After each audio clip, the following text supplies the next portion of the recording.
गोंदिया जिल्ह्याच्या अर्जुनी मोरगाव तालुक्यातील नवेगाव बांध येथे पाणी पुरवठा योजनेद्वारे झालेल्या दूषित पाणी पुरवठ्यामुळे गावातील लोकांना मोठ्या प्रमाणात अतिसाराची लागण झाली आहे।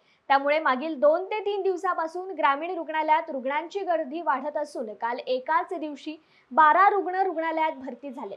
संभाव्य धोका लक्षात घेता यातील एका रुग्णाला जिल्हा सामान्य रुग्णालय गोंदिया इथे रेफर करण्यात आलं असून आरोग्य प्रशासन आता अलर्ट झालंय। आपल्या दवाखान्यात मागील 2 ते 3 दिवसापासून अतिसारचे पेशंट खूप वाढले आहेत। पेशंट वाढत हे जे अतिसारचे पेशंट आहेत यांना आपण यांच्यात जे लक्षणं दिसतात ते आहे पातळ संडास होणे आणि उलटी होणे।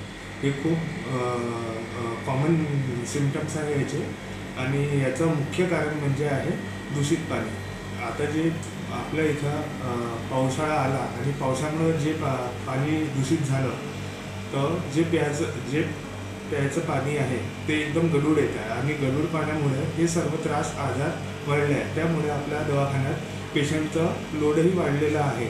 आपल्या ओपीडीमध्ये कमीत कमी 20 ते 30 पेशंट रोज विजिट करत आहेत। याचे अतिसारवाले पेशंट येत आहेत, त्यापैकी आपण जे खूप सिरियस पेशंट आहेत त्यांना ॲडमिट करून त्यांच्यावर उपचार करत आहोत।